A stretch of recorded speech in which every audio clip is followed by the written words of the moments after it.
Emily Parker didn't expect the court to reach a decision that week. Her attorney had told her it could take longer, maybe another set of hearings, maybe another round of filings. But early on a Thursday afternoon, she received a message telling her that the final ruling in her divorce case had been signed and processed.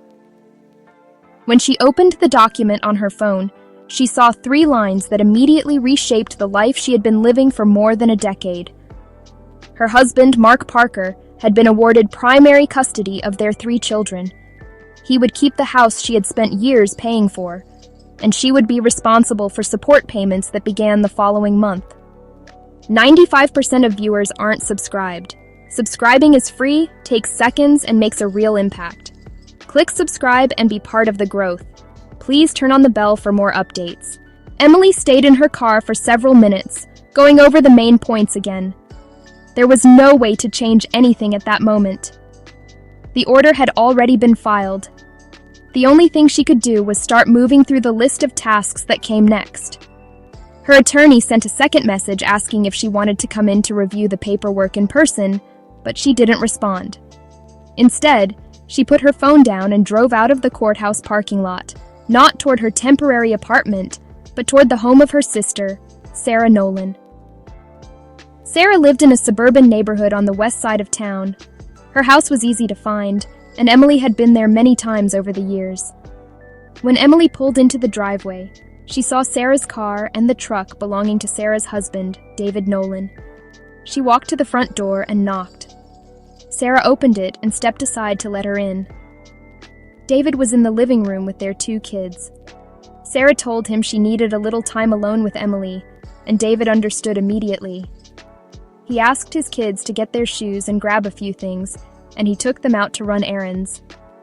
Once they were gone, Emily placed her bag on a side table, and Sarah guided her into the kitchen, where they sat at the small wooden table Sarah used for meal prep and homework. The 2 sisters remained in that kitchen for nearly an hour. During that time, Emily went through the parts of the ruling that mattered most. She explained the custody schedule the court had approved, one that gave Mark full-day responsibility during the school week, and gave her a limited rotating weekend arrangement. She mentioned the amount of support the judge had ordered, and the timeline for when the payments would begin. She explained that the house, which she had bought using a large portion of her salary from her corporate job, was awarded to Mark to ensure stability for the children. Sarah listened, taking in each detail as Emily laid out what the next few months were going to look like. By the time David returned with the kids, Emily had gathered her things and was preparing to leave again. She told Sarah she had several tasks to handle that afternoon. After she walked out, Sarah stood by the door for a moment while David waited to hear what had happened.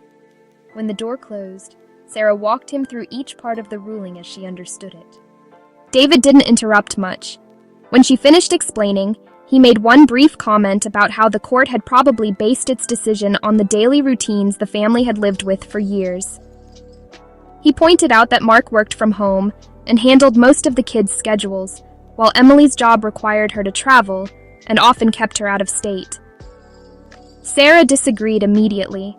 She said that Emily's job was the reason the family had been financially secure and that the ruling didn't reflect that. Their conversation ended there, and they moved on to their normal tasks for the rest of the day. While Emily was at her sister's home, Mark was still at the Parker house. He had received his own digital copy of the ruling earlier that day. Once he printed the documents, he placed them on the kitchen counter and went through each section slowly. He marked the deadlines for updating school records, the steps for transferring utility accounts, and the instructions for enrolling in the state support payment system. He set the papers in a neat stack and made a mental list of the errands he would need to run over the next several days. When Emily arrived back at her temporary apartment that evening, she cleared a space on her table and put the printed ruling down in front of her. She took out a notebook and began listing the tasks she would have to complete. She wrote down every point she remembered from the call with her attorney earlier that day and added several reminders related to work. She logged into her company's HR portal to view the steps for updating her address, which she still needed to finalize once she found a more permanent place to live. The next morning, Emily began calling offices one by one. She started with the school district. She asked what was needed to update parental access under the new custody arrangement. They directed her to a specific form and told her where to submit it. She then contacted her bank, her insurance provider, and the state agency that handled child support processing. She didn't have a final address yet, but she asked each place what she would need to do once she did. After the calls, she opened her laptop again and searched through online rental listings, narrowing down options based on location, price, and availability. At the same time, Mark was handling his own set of tasks at the Parker home. He emailed the children's school and attached a copy of the custody order so they could update their records. He contacted the pediatrician's office and confirmed which parent would be responsible for upcoming appointments. He also reached out to the kids' activity coordinators to make sure they knew the household structure had changed. Over the next several days, Emily toured several apartments. She drove from location to location, meeting with property managers who walked her through available units. She checked room sizes, measured closet space, and asked about lease terms.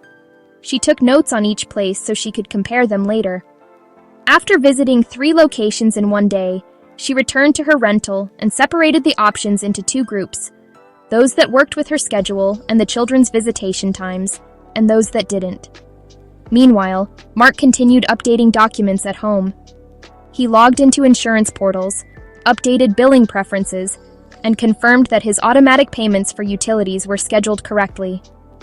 He created a spreadsheet to track expenses for the next several months, adjusting numbers based on the new financial structure.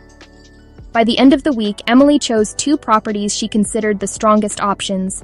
She submitted rental applications to both. Each required proof of income, identification, and reference checks. She forwarded the applications to her attorney, who confirmed that both locations met the general requirements of the custody order. A few days later, one of the property managers contacted her and offered approval. She signed the lease for a 2-bedroom apartment located not far from the children's school and close enough to her company's regional office for days she needed to report in person. On the day Emily picked up the keys, she drove to the building with several boxes in her back seat. Sarah met her at the apartment to help her unload. The property manager went over basic information about parking and utilities, then handed her the keys. Emily and Sarah carried boxes into the unit and placed them in the appropriate rooms. When Sarah left, Emily stayed in the apartment to continue unpacking what she could.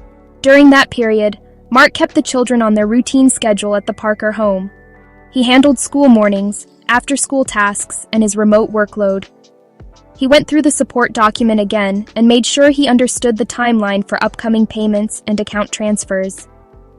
As Emily settled into the apartment, she contacted utility companies to set up service. She updated her records with her employer and her financial institutions. She notified the school district of her new address and submitted copies of her identification. She organized the children's sleeping spaces so they would have a place to stay during her visitation days. The first official exchange under the new custody schedule took place a short time later. Emily and Mark coordinated through the required messaging platform to confirm the transfer. They met in a designated public location, and the children moved their bags between vehicles. After the exchange, Emily drove them to her new apartment for their weekend schedule. For several weeks, this pattern continued. Emily organized her apartment, kept up with her job, and followed the custody schedule. Mark managed the children's daily routines, maintained the Parker home, and communicated with Emily only for logistical matters. Sarah kept in touch with Emily regularly, offering help with errands or apartment organization. David remained focused on his own routines, stepping in only when Sarah asked him to. Neither of them became more involved in the legal aspects. As the months went on, Emily filled her new apartment with more of her belongings. She bought additional furniture, rearranged storage, and organized her work materials. Mark continued handling school paperwork and household responsibilities at the Parker home. No new filings or changes to the ruling occurred. Both parents followed the structure that had been put in place. The children moved between the two households according to the schedule, and communication remained functional and limited to logistics.